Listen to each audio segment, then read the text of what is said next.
तो जैसा कि मैं बताऊंगा कि भगवान को सिगरेट क्यों चढ़ता है, इससे पहले भैया ने हमारी बहुत मदद की हमको उज्जैन घुमाने में। ये भैया को तो हमने समझ लिया कि महादेव के रूप में कोई आया है। हमने काल भैरव दर्शन करने के बाद हम शमशान घाट पे होते होते चले गए विक्रांत बाबा, जो कि जिनको सच में सिगरेट चढ़ता है। जैसे उनके बड़े भाई को दारू चढ़ता है तो इनको सिगरेट चढ़ता है। फिर वहाँ से दर्शन करने के बाद हम निकल गए, बाजू में ही भोलेनाथ का मंदिर था, वहाँ से दर्शन करने के बाद हम निकल गए कुल देवी माता के दर्शन करने। फिर वहाँ से निकल गए गढ़ कालिका माता के दर्शन करने। फिर गढ़ कालिका माता के दर्शन करने के बाद हम निकल गए वहाँ से।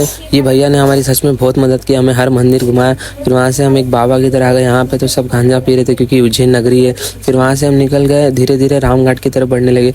रामघाट वही जहाँ पे अमृत की 4 बूंदों में से 1 बूंद गिरी थी। रामघाट पे फोटो खिंचाने के बाद भैया ने बोला अगले दिन तुम यहाँ पे आके नहा लेना। फिर वहाँ से हमने जय माँ हरि सिद्धि के दर्शन की, जो कि शक्तिपीठ थी। फिर वहाँ से हमने गणपति अप्पा के दर्शन करने के बाद हरि माँ सिद्धि के दर्शन करने के बाद वहाँ से हम निकल गए।